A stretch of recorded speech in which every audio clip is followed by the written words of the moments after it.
हाँ जी बच्चों। बच्चों लास्ट टाइम कर रहे थे क्रॉस शीट, और हमने जो क्रॉस शीट का फॉर्मेट जब डिस्कस किया था,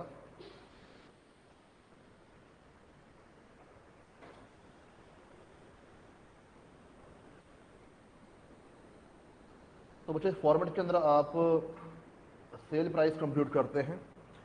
और इस बात को समझिए, यहाँ पर जो हमारे पास फॉर्मेट है, इनमें there are certain item which has to be exclude. बात समझिए।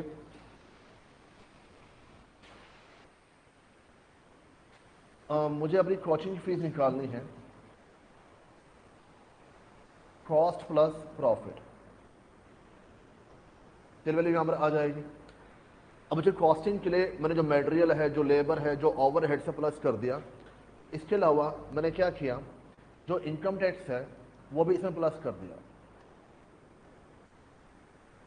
जो इनकम टैक्स है, मैंने क्या बोला, जो मेरी जो इनकम हुई, मैंने सरकार को इनकम टैक्स पे कर दिया। अब मैंने क्या किया, भाई मैंने इनकम टैक्स पे किया आपकी वजह से, आपने मुझे फीस पे की, मुझे इनकम हुई, मुझे इनकम टैक्स देना पड़ गया, तो मैं इनकम टैक्स से वसूल करूँगा आप लोगों से। तो मैंने क्या किया, कॉस्ट में प्लस कर दिया। ठीक है, सरकार क्या बोलते हैं, ये अलाउड यहाँ पर नहीं है। इनकम किसकी है, मेरी, तो जो इनकम टैक्स है वो भी किसका होगा, मेरा। मैं उसको कॉस्ट में प्लस करके यहाँ पर नहीं चल सकता हूँ। या मान लीजिए कोई पर्सन मेरे पास है डोनेशन के लिए, संस्था मेरे पास है डोनेशन के लिए, तो बच्चों मैंने क्या किया, मेरा दिल बड़ा है, मैंने 5 लाख की डोनेशन दे दी। मेरी बात सुनो ध्यान से, मैंने 5 लाख की डोनेशन दे दी और मैंने कॉस्ट में प्लस कर दिया। बात सुनने की कोशिश करो यहाँ पर, जैसे मैं कॉस्ट में प्लस करता हूँ, वो डोनेशन अल्टीमेटली दे कौन रहा है, कस्टमर। सुनो ध्यान से यहाँ पर, भाई मैंने अपनी जेब से डोनेशन दी संस्था को, एनजीओ को या किसी ऑर्गेनाइजेशन को, मेरी जेब से पैसा चला गया, वो पैसा मैंने खर्चों में प्लस कर दिया, प्रॉफिट ऐड किया, सेल वैल्यू होगी। आप मुझे क्या पे करोगे, सेल वैल्यू। उस सेल वैल्यू में एक हिस्सा किसका है, डोनेशन का भी है। तो जो डोनेशन मैंने दी थी संस्था को, वो मैंने आपसे वसूल कर ली। आ रही मेरी बात में यहाँ पर, तो अल्टीमेटली डोनेशन पे कौन कर रहा है, यहाँ पर आप लोग पे कर रहे हो, कस्टमर पे कर रहा है। तो गवर्नमेंट क्या बोलते हैं, ये भी अलाउड यहाँ पर नहीं है। भाई डोनेशन पे करना किसी भी तरीके से गुड्स की मैन्युफैक्चरिंग के साथ इन्वॉल्व यहाँ पर नहीं होता है। बात समझे यहाँ पर। इसी प्रकार बच्चों मान लो यहाँ पर मैं कुछ चैरिटी कर रहा हूँ, या फिर कोई चोरी हो जाती है, लॉस बाय थेफ्ट, ठीक है, या कोई फाइन है, कोई पेनल्टीज है, तो बच्चों मान लो लॉस बाय थेफ्ट यहाँ पर है। अब चोरी यहाँ पर हो जाती है, मेरा लॉस है, और मान लो मैं उस लॉस को कॉस्ट में प्लस कर दूं, तो अल्टीमेटली कौन पे कर रहा है, कस्टमर। पूरे बात है यहाँ पर। बच्चों मान मैं घूमने चला गया, मैं फॉरेन घूमने चला गया, बच्चों मेरा खर्चा 10 लाख का हो गया, मैंने कॉस्ट में प्लस कर दिया। मेरी बात समझो, अल्टीमेटली फ्लो क्या हो रहा है, there are certain expenses which has to be bear by the manufacturer itself, which cannot be recovered from the customers. Point समझे यहाँ पर, क्योंकि वो उसके पर्सनल नेचर के हैं, वो कस्टमर से वसूल करके वहां पर नहीं चल सकता है। इसलिए ऐसी आइटम्स को आप क्या करोगे, यहाँ पर एक्सक्लूड। डन बच्चों यहाँ पर, जैसे abnormal losses, loss by theft, loss by fire, loss by earthquake, जैसे loss on sale of FA, कोई लॉस हुआ यहाँ पर, एफए गाड़ी मैंने बेच दी, मैंने बिल्डिंग यहाँ पर बेच दी, मुझे लॉस हो गया। अब मैं लॉस को, उस लॉस को जो कॉस्ट है उनमें ऐड करके यहाँ पर नहीं चल सकता हूँ।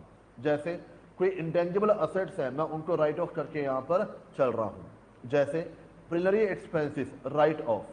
बच्चों प्रिलिमिनरी एक्सपेंसेस क्या होते हैं, जब कंपनी इनकॉर्पोरेट होती है तो उसमें बहुत सारे खर्चे होकर वहाँ पर चलते हैं, जिनको आप क्या बोलते हैं यहाँ पर, इनकॉर्पोरेशन एक्सपेंसेस या फिर प्रिलिमिनरी एक्सपेंसेस कह के यहाँ पर चलते हो। अगर हम उसको ईयर बाय ईयर क्या कर रहे हैं, राइट ऑफ कर रहे हैं, तो वो भी आप कॉस्ट में प्लस करके यहाँ पर नहीं चलोगे। बात समझे यहाँ पर। इसके अलावा income tax, donation, transfer to reserve, payment of dividend. बच्चों मेरे शेयर होल्डर्स हैं, मैंने अनाउंस किया कि मैं उनको पे करूंगा equity dividend at the rate 20%, और मैं उस अमाउंट को कॉस्ट में प्लस कर दिया, तो सरकार क्या बोलते हैं, अलाउड होके यहाँ पर नहीं चलेगा। भाई आप मत पे करो डिविडेंड, आप मत जाओ घूमने, आप मत दो डोनेशन, कोई जरूरी हो रहा है गुड्स की मैन्युफैक्चरिंग के लिए, वो तो आपकी अपनी पर्सनल चॉइस है, पर्सनल डिसीजन मेकिंग है, पर जो उसका बर्डन है वो कहीं पर भी कस्टमर बियर वहां पर नहीं करेगा। अब मेरी बात हो रही है यहाँ पर। इसी प्रकार under writing commission, penalty, fine, damages और डैमरेज चार्जेस। डैमरेज चार्ज से पहले भी आपके पास आया था मटेरियल कॉस्टिंग के अंदर। डैमरेज चार्जेस आपके पास क्या होता है, पोर्ट पर जो हमारा माल आता है, कई बार बच्चों वहीं पड़ा रहता है माल, तो जो इंपोर्टर है वहां से माल नहीं उठाता। बात समझे यहाँ पर? तो जो पोर्ट अथॉरिटीज होती हैं वो हमारे ऊपर एक फाइन पेनल्टी इंपोज कर देती हैं for late collection of the goods from the port authorities. तो वो हमारे ऊपर एक पेनल्टी इंपोज करती हैं जिसको आप क्या बोलते हो यहाँ पर, डेमरेज चार्जेस कह के यहाँ पर चलते हो। एक आपके पास आता है हॉलेज, दूसरा आपके पास कौन सा है, डेमरेज, जिनके नाम डिफरेंट है। जो पहली बार आपने सुने होंगे, बाकी आपने नाम सुने हुए हैं, मतलब आपको यहाँ पर मालूम है। आगे बढ़ते हैं। Discount on issue of share any income. बच्चे कोई भी इनकम ऐड नहीं करोगे, क्यों?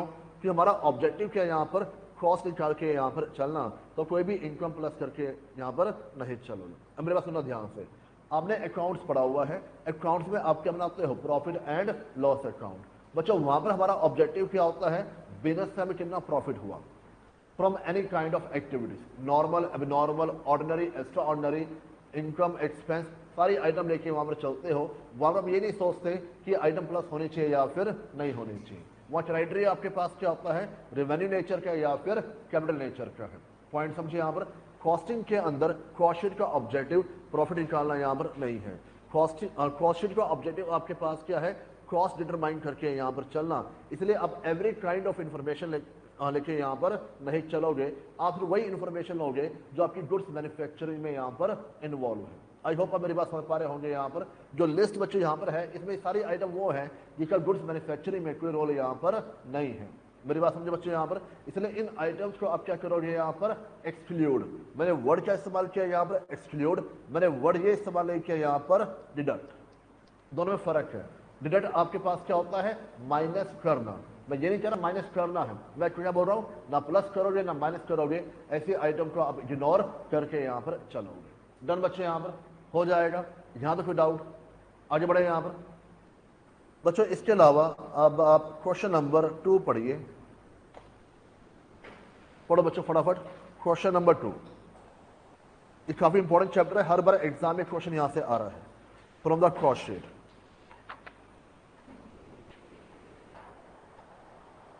काफी आसान है, पर आपको अगर समझ में आएगा तो ही आप जो रिकॉन्सिलेशन वो कर पाओगे। ये बात ध्यान रखना, कहना कि आपका जो रिकॉन्सिलेशन है वो साइड बाय साइड हो रहा है।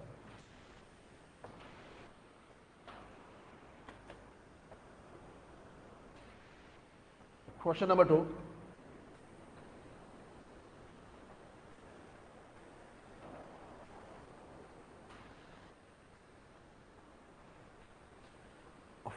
जो फॉर्मेट है आपको याद है, हल्का फुल्का, या रिवाइज कराऊं एक बार? बोलो, हो जाएगा? करूं स्टार्ट? चलो जैसा बोलते हैं। The following detail have been obtained from the cost record of the Comet Paint Limited. तो बच्चों नाम दिया कॉमेट पेंट लिमिटेड, और वहां पर हमारे पास कुछ यहां पर इंफॉर्मेशन है, जैसे stock of raw material on 1 September, stock of raw material on 30 सितंबर। जो 1 सितंबर का स्टॉक है इसको आप क्या बोलोगे, ओपनिंग स्टॉक। 3 सितंबर का जो स्टॉक है इसको आप क्या बोलोगे यहाँ पर, क्लोजिंग स्टॉक। डन बच्चे। यहाँ पर आगे direct wages, indirect cell, WIP का opening, closing, purchase of material, factory rent, rate, power, depreciation, expense, carriage, advertising, office, travel, and prepare a cost sheet giving the maximum possible breakup of cost and profit. समझे बात यहाँ पर? चलिए करते हैं start. एक बार verb उतारना मुझे यहाँ पर, ओनली वर्बली। अभी नोटिंग में कोई इंटरेस्ट यहाँ पर नहीं है, चाहे फॉर्मेट देख के बोलो, कोई दिक्कत यहाँ पर नहीं है, ठीक है? पर बोलना जरूर, तभी आपको याद होंगे, तभी आपको वर्ड्स क्लियर होंगे। सबसे पहले बच्चों इन द फॉर्मेट, सबसे पहले इन द फॉर्मेट आपके पास क्या आता है, ओपनिंग स्टॉक ऑफ मटेरियल। क्या दिया हुआ है? हाँ, प्लस क्या करता है यहाँ पर, परचेज ऑफ रॉ मटेरियल। देखो कहीं पर वैल्यू गिवन है, purchase of raw material, yes, purchase of material. बच्चों ये भी आपके पास क्या होगा, प्लस हो जाएगा। Done. Plus purchase relate expenses, step by step, purchase relate expenses क्या दिए हैं आपको, कहां दिए हो बच्चों? देखो एक बार, परचेज रिलेट एक्सपेंसेस, हाँ जी। अरे तो एक्सपेंसेस और परचेज है, मैं क्या बोल रहा हूं, परचेज रिलेट एक्सपेंसेस। क्या दोनों में भी फर्क है यहाँ पे? हाँ जी पायल, क्वेश्चन मिल गया आपको या ढूंढ रहा अभी तक? नहीं मिला? इतने स्लो मोशन में काम करते हो। ये बच्चों आपके पास क्या, परचेज रिलेटेड एक्सपेंसेस है, माइनस क्या करोगे, closing stock of raw material. Check करो कहां दिया हुआ है, closing stock of raw material, ये क्या हो जाएगा, माइनस। माइनस क्या करो, जीएसटी, वो नजर आ जाता है आपको, ठीक है। माइनस डिस्काउंट, ट्रेड डिस्काउंट दिया हो यहां पर नहीं, तो बच्चों इसका निचोड़ आपके लिए क्या बन जाएगा, raw material consumed. All done बच्चे यहां पर। अब रॉ मटेरियल कंजम्पशन के बाद अब क्या निकालोगे, क्या प्लस करोगे, डायरेक्ट वेजेस। बताओ बच्चों, डायरेक्ट वेजेस का अमाउंट क्या दिया हुआ है, यस, डायरेक्ट वेजेस का अमाउंट ये रहा आपके पास, ये प्लस हो जाएगा, ठीक है। इसके बाद क्या प्लस करोगे, डायरेक्ट एक्सपेंसेस। क्या बच्चों दिए हुए डायरेक्ट एक्सपेंसेस, देखो एक बार, हाँ जी, क्या बच्चों डायरेक्ट एक्सपेंसेस दिए हुए हैं, कौन कौन से खर्चे इसमें आते हैं, डायरेक्ट एक्सपेंसेस में कौन कौन से खर्चे आपके पास आते हैं, रॉयल्टी पेड और पेबल दिया हुआ है ना, hire charges for hiring the specific equipment ना, कॉस्ट फॉर स्पेसिफिक सॉफ्टवेयर ना, कॉस्ट फॉर स्पेसिफिक डिजाइन ना, salary wages payable to job worker ना, अमोटाइज कॉस्ट ऑफ मोल्ड नहीं। आपको चेक करना पड़ेगा, इस बात को समझो यहां पर, जूरी ने हर बार आपको हेडिंग दी हो, पॉइंट समझे यहां पर। तो मोल्ड आपके पास दिया हुआ है नहीं, कि कोई और एक्सपेंस दिया हुआ है नहीं, हाँ कौन सा दिया हो बताओ,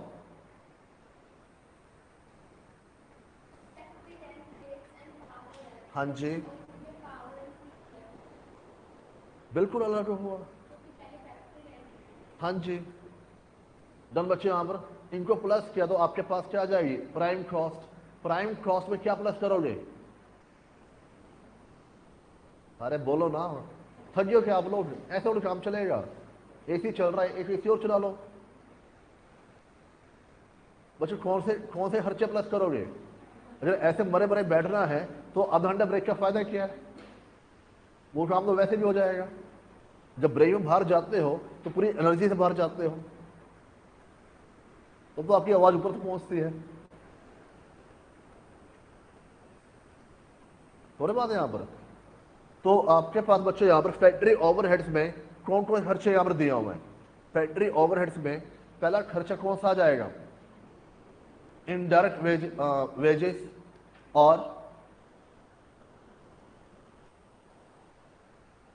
और फैक्ट्री का रेंट, रेट एंड पावर। इसके अलावा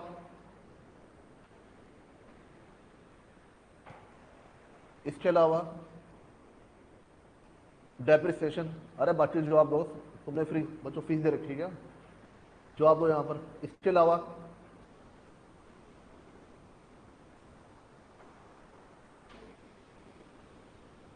कैरेज,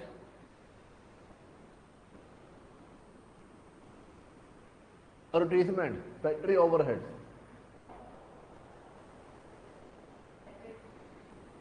नहीं एक्सपेंस तो सारे ही हैं, कौन सी हेडिंग में आपके पास आएगा, बात सारी है ना, ये फैक्ट्री ओवरहेड्स का पार्ट है ये, नहीं बच्चों। और कौन सा दिया हुआ है यहां पर, और कोई यहां पर नहीं दिया हुआ है, तो आपके पास क्या आ जाएगा यहां पर, जीएफसी। जीएफसी में क्या प्लस माइनस करोगे, डब्ल्यूआईपी का ओपनिंग स्टॉक और क्लोजिंग स्टॉक, तो आपके पास क्या आ जाएगा, एनएफसी। एनएफसी में कितने आइटम आपके पास आएंगे, 6। पहली आइटम कौन सी आपके पास है, सुनाई दिया बच्चों, पहली आइटम कौन सी आपके पास है, क्वालिटी कंट्रोल कॉस्ट, क्या गिवन आपके पास ना। दूसरी आइटम कौन सी आपके पास है, R&D, गिवन आपके पास ना। तीसरी आइटम कौन सी आपके पास है, एडमिनिस्ट्रेशन ओवरहेड, कौन से, प्रोडक्शन वाले, ध्यान रखना कौन से, प्रोडक्शन वाले, administration overhead relate to production. क्या बच्चों दिया हुआ है ना। इसके अलावा प्राइमरी पैकिंग ना, शेयर इन जॉइंट कॉस्ट, ये कभी नहीं मिलेगा आपको, minus recovery value of scrap, by product, miscellaneous income, ये भी आपको गिवन यहां पर नहीं है। तो निचोड़ आपके पास क्या बना यहां पर, सीओपी। सीओपी में क्या प्लस माइनस करोगे? फिनिश गुड्स का ओपनिंग एंड क्लोजिंग स्टॉक, ये कर दिया आपने, तो आपके पास क्या आ जाएगा? हाँ जी, सीओजीएस। सीओजीएस में क्या प्लस करोगे?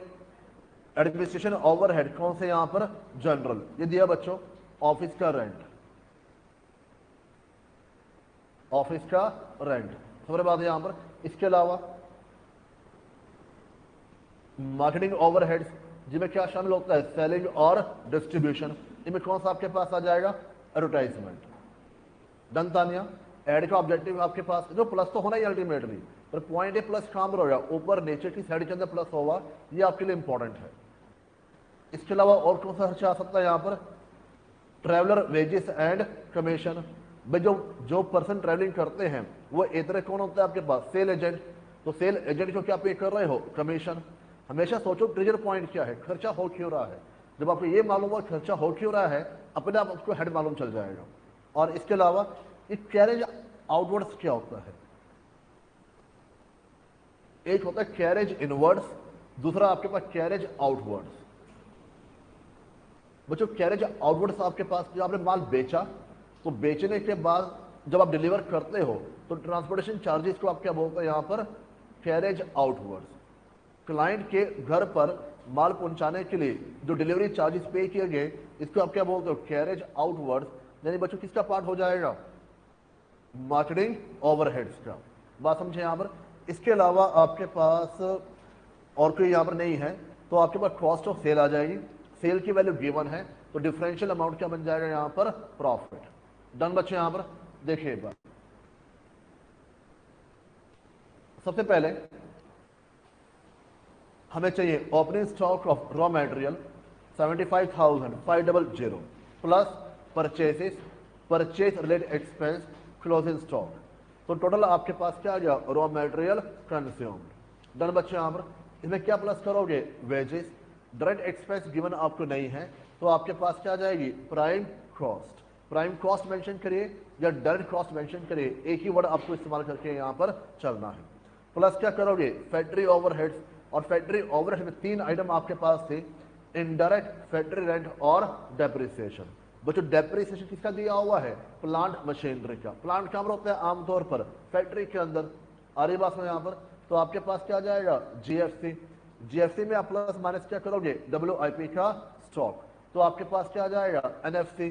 क्योंकि क्वेश्चन के अंदर एनएफसी में 6 आइटम प्लस होती हैं, वो 6 आइटम गिवन नहीं है, तो एनएफसी और COP both will be same. Done बच्चे? यहां पर बोथ विल बी सेम। और इसमें आप फिनिश गुड्स का opening closing stock plus minus कर दोगे, तो आपके पास क्या आ जाएगा? सीओजीएस। डन बच्चे? यहां पर सीओजीएस में 4 आइटम प्लस होती हैं, एक administration overhead, general, marketing, secondary packing और इंटरेस्ट एंड फाइनेंस। जितनी बार क्वेश्चन सॉल्व करोगे उतनी बार हर आइटम को डबल चेक करना। अपना जो फॉर्मेट है वो मत बना देना कि यार हमें इंटरेस्ट मिलता ही नहीं है तो इंटरेस्ट होता ही नहीं होगा। अब मेरी बात समझे यहाँ पर? अब 6 आइटम है, एक आइटम कौन सी है? Share in the joint cost. मैंने आपको क्या बोला? किसी क्वेश्चन के अंदर आपको नहीं मिलेगा, पर मैं जब भी बोलूंगा मैं नाम जरूर बोलूंगा, क्योंकि ऐसे ही करता क्या है, जब कोई अटेम्प्ट होगा किसी पेपर में, किसी अटेम्प्ट के दौरान वो आइटम डाल देगा, और जब आपका माइंड मेकअप हो जाता है कि आइटम होती ही नहीं है तो आप भूल ही जाते हो। अब मेरी बात समझे यहाँ पर? तो अपने जो समरी वर्जन है वो मत डेवलप कर देना यहाँ पर, ठीक है? वो कभी पूरा क्वेश्चन नहीं देगा, सारी आइटम नहीं देगा, कुछ आइटम मिस करेगा और कुछ आइटम आपको हमेशा देगा। तो क्वेश्चन टू क्वेश्चन आपके पास क्या होगा? डिफरेंट। तो आप स्टेप बाय स्टेप सोचे, अपने आप आपका क्वेश्चन जो फॉर्मेट है पूरा यहाँ पर बन जाएगा। डन बच्चे? यहाँ पर ये आपको दिया मार्केटिंग, एडवर्टाइजमेंट और traveller, cost of sale, sale, balance amount क्या बन जाएगा? प्रॉफिट। आ रही बात है यहाँ पर? किसी बच्चों डाउट? करें नोट डाउन। Question number 2। हाँ जी ऑनलाइन, किसी बच्चे को डाउट?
तो यहां तो हो गया रेखा।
हो जाए बच्चों, क्वेश्चन नंबर 3 पढ़िए।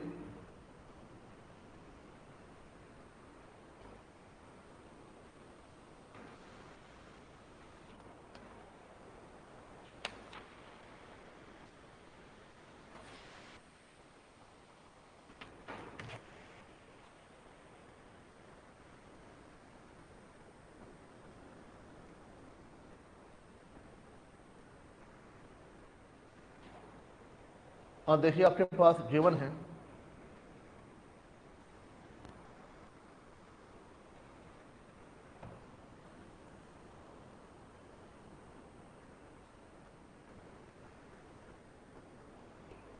ये नहीं करना बच्चों, क्वेश्चन अलग है।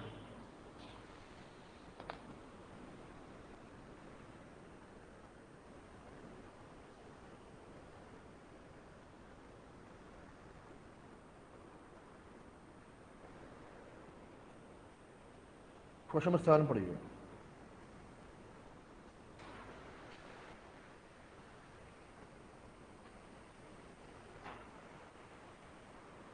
हाँ देखिए, the following data are available from the books record of Kev limited for the month of अप्रैल।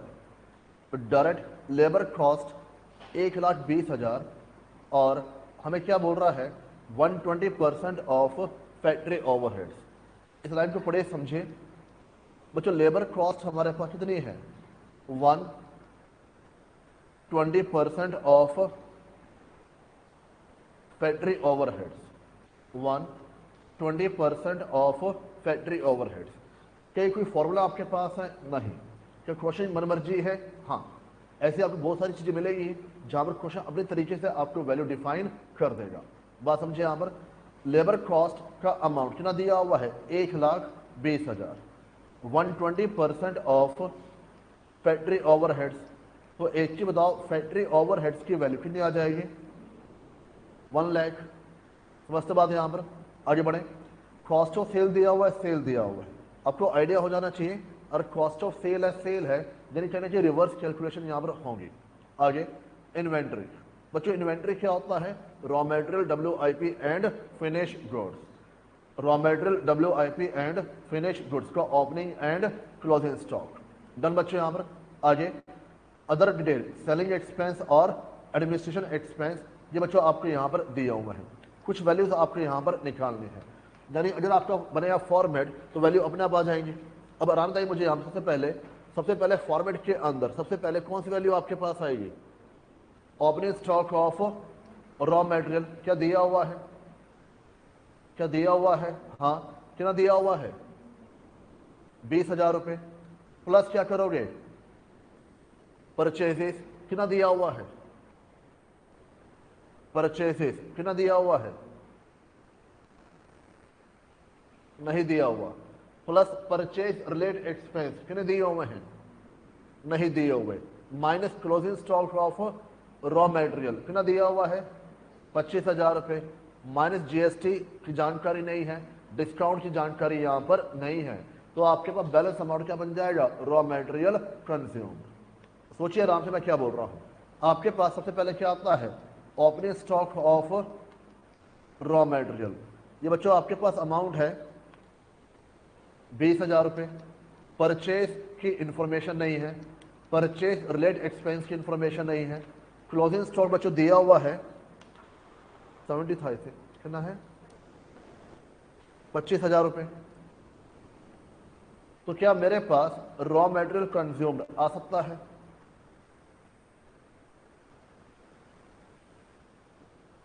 क्या मैं कह सकता हूं कि परचेज रिलेटेड एक्सपेंस की जानकारी नहीं है, इसको इग्नोर कर दो?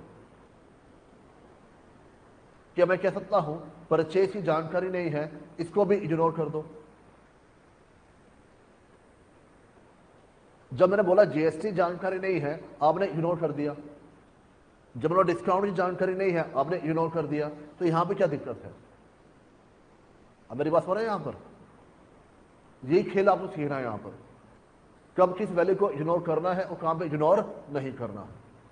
बच्चों बात समझो, क्या बिना परचेज के, क्या बिना परचेज, अब मैं कहता हूं परचेज है ही नहीं, अगर परचेज है ही नहीं तो प्रोडक्शन हुआ कैसे?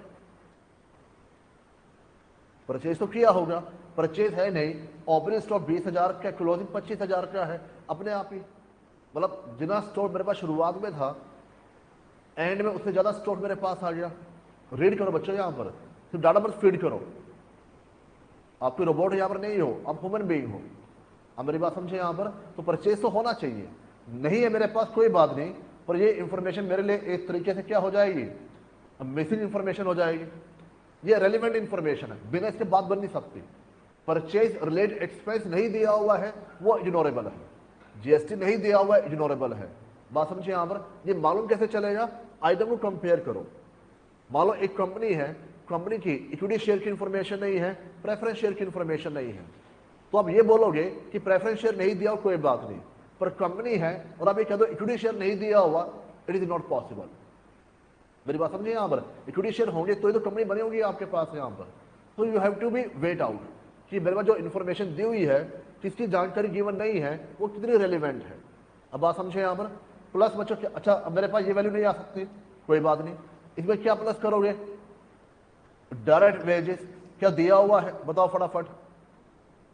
डायरेक्ट वेजेस क्या दिया हुआ है? नहीं दिया हुआ। हाँ जी, बस अरे मैं तो ऐसे बोलता रहता हूं, क्या डायरेक्ट वेजेस दिया हुआ है? हाँ, कितना दिया हुआ है? 1,20,000। क्या डायरेक्ट एक्सपेंसेस दिए हुए हैं? नहीं। अब ये इग्नोरेबल है, ये क्वेश्चन दिए होंगे तो ही आपको लेके चलना है। पर मान लो वेजेस ना दिया हो, क्या बिना वेजेस के जो रॉ मटेरियल है वो फिनिश गुड्स के अंदर कन्वर्ट हो जाएगा? नहीं, वो इग्नोरेबल वहां पर नहीं है। अब मेरी बात समझे यहां पर? वो ग्रेजुअली आप सीख जाओगे, पर आपका माइंड मेकअप होना चाहिए, हाँ ऐसा कुछ होके यहां पर चलता है। तो बच्चों इसका प्लस कर दोगे तो आपके पास क्या आ जाएगी? Prime cost. प्राइम कॉस्ट का अमाउंट क्या आ सकता है यहां पर? नहीं। क्यों नहीं आ सकता? कंजम्पशन की वैल्यू यहां पर नहीं है। इसमें क्या प्लस करोगे? फैक्ट्री ओवरहेड्स कितना अमाउंट था आपके पास? 1 लाख, जो हमने कैलकुलेशन यहां पर कर दी। तो आपके पास क्या आ गया? GST। क्या GST का अमाउंट आ सकता है? नहीं, कि पीसी का अमाउंट मेरे पास यहां पर नहीं है। फिर बात यहां पर इसमें क्या प्लस करोगे, opening stock of finished goods, हाँ जी, कॉर्नर भूमिका WIP कितना बच्चों, ओपनिंग स्टॉक यहां पर है 20,000 है, एंड क्लोजिंग स्टॉक 30,000 माइनस, तो आपके पास क्या आ जाएगा एनएफसी। एनएफसी क्या होता है, फुल फॉर्म लिख के आ रही है एग्जाम के अंदर, क्या GFC COGS COP NFC PC, चल हो जाओ वहां पर, समझे बात यहां पर। और कई बार आदत ही पड़ जाती है, एनएफसी होता है क्या याद ही नहीं आता, फिर आगे पीछे से पूछोगे यार एनएफसी दादे क्या होता है। नेट फैक्ट्री कॉस्ट, इसमें क्या प्लस करोगे, 6 आइटम, कौन कौन से आइटम आपके पास है, वो है, कौन कौन से आइटम आपके पास है, वो वाली, कौन से वाली, वो वाली, हाँ जी बताओ बच्चों, पहली उनमें से कौन, पहली वो कौन है, हाँ जी क्वालिटी कंट्रोल, ये ऑर्डर ऊपर नीचे हो सकता है, कोई दिक्कत वाली बात नहीं है। सेकेंडली आपके पास कौन सी आ जाएगी, कौन सी, R&D। थर्ड तुमने क्या बोला, हायर चार्जेस, मुझे लगा ऐसा। थर्ड आपके पास क्या आएगा, एडमिनिस्ट्रेशन ओवरहेड प्रोडक्शन वाले। Fourth primary packing. फिफ्थ जो कभी नहीं मिलते, शेयर इन ज्वाइंट कॉस्ट। और छठा पॉइंट क्या बन जाएगा, recoverable value of the scrap by product, या जो भी सेल वैल्यू मान लो कोई भी बड़ा आपके पास दिया हो वो माइनस हो जाएगा, ठीक है। तो वो नहीं दिया हुआ, दिया कि नहीं दिया हुआ, देना बार नहीं दिया हुआ, तो एनएफसी क्या बन जाएगा, COP कॉस्ट ऑफ प्रोडक्शन। इसमें क्या प्लस माइनस करोगे, opening stock of finished goods minus closing stock of finished goods. Opening stock कितना दिया हुआ है 50,000, 60,000 पे क्या हो जाएगा माइनस, ये आपके पास यहाँ पे क्या आ जाएगा COGS। डन बच्चों यहाँ पर। अब COGS में क्या प्लस करोगे, एडमिनिस्ट्रेशन ओवरहेड जनरल, ये दिया हुआ आपको शायद कितना दिया हुआ है 18,000 प्लस सेलिंग एक्सपेंस, मतलब हेडिंग देने की जरूरत नहीं है, डायरेक्ट प्लस कर सकते हो। कितना बच्चों अमाउंट आपके पास है 22,000, तो आपके पास आ गई कॉस्ट ऑफ सेल, हाँ जी ये दिया हुआ आपको 4 लाख, कहाँ दिया हुआ ये कहाँ दिया हुआ है, अरे मेरे को पता पूछ रहा हूं मैं, कहाँ दिया हुआ है 4 लाख का अमाउंट। अब मुझे एक चीज था बच्चों यहाँ पर, प्लस प्रॉफिट इक्वल टू क्या होगा सेल, और सेल की वैल्यू है 5 लाख, प्रॉफिट कितना आ गया 1 लाख। अब बताओ क्या काम करना आपको, रिवर्स कैलकुलेशन। बताओ बच्चों पहले सबसे पहले कौन सी वैल्यू निकालोगे, COGS, बताओ कितनी वैल्यू आपके पास आई, सही से जवाब देना, कैसी भी आपके पास है,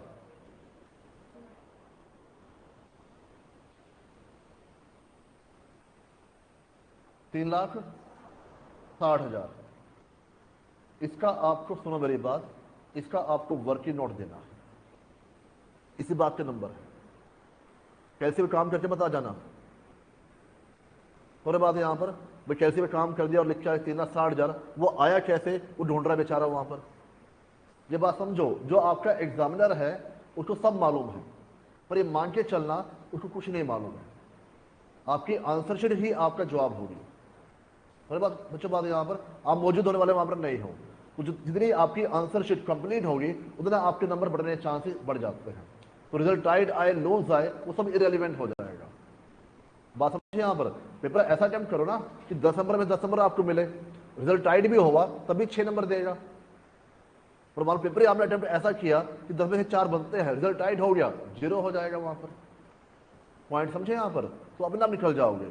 अब जो वर्किंग नोट कैसे बनाओगे, आपको क्या निकालना है COGS। अब बताओ बच्चों फॉर्मूला क्या बनता है, पहले सोचो कैसे निकाला आपने, ये 4 लाख में से माइनस कर दिया 22,000 और 18,000, ये 4 लाख है क्या, ये कौन लिख के आएगा, आप लोग लिख के आओगे वहां पर। ये आपके पास क्या कॉस्ट ऑफ सेल, 22,000 क्या है सेलिंग एक्सपेंस, और 18,000 क्या है एडमिनिस्ट्रेशन एक्सपेंस। ये क्या बन गया आपके पास यहाँ पर फॉर्मूला COGS का, ये लिख के आना वहां पर, इसी बात का नंबर है। और ये एग्जाम में क्वेश्चन 10 नंबर का आता है। पॉइंट समझे यहाँ पर। सर 6 नंबर में आया तो छोड़ आना, या करके आओगे? करके तो आना पड़ेगा बच्चों अल्टीमेटली यहां पर। मेरी बात समझे? तो ये मैटर नहीं करता 6 नंबर में है, 10 नंबर में है, 8 नंबर में है, 7 नंबर में है, answer should be complete. Done बच्चों यहां पर। अब इसके बाद बताओ यहां पर कौन सी वैल्यू निकालोगे? सीओपी। सीओपी कैसा है बच्चों? 3,50,000। 3,50,000। हाँ जी तानिया, 3 60 में 60 चला गया। अरे कोई तो मेरे साथ बोलो।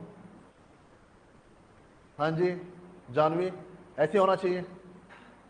और पता ही नहीं सर, कोई तो जवाब दो सही गलत।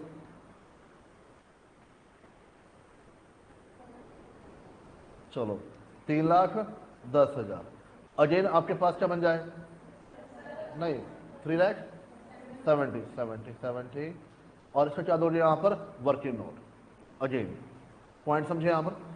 ऐसे ही जीएफसी आपके पास आ जाएगा 3,80,000। थर्ड वर्किंग नोट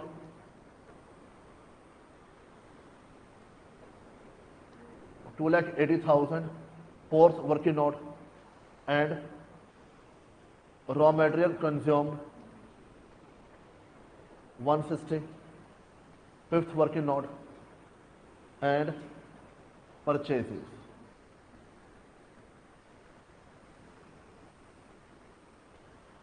बताओ बच्चों, 155, 165, 165। डन बच्चों यहां पर।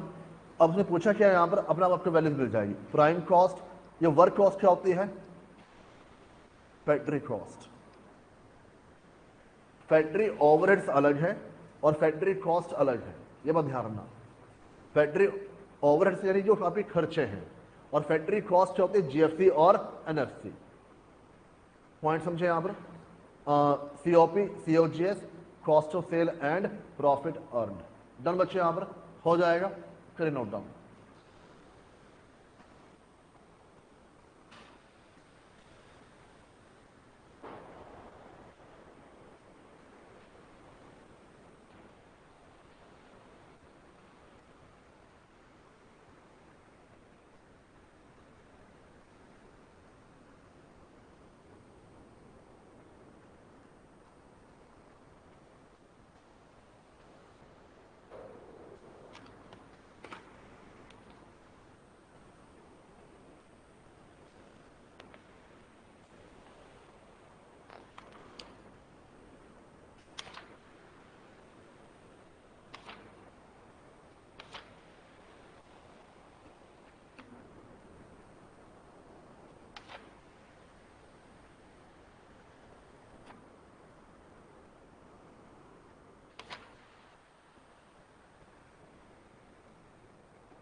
हाँ बच्चों 0.3 हो गया रेखा, 0.3 क्यों रह गया हो?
हो गया बच्चों, आगे बढ़े।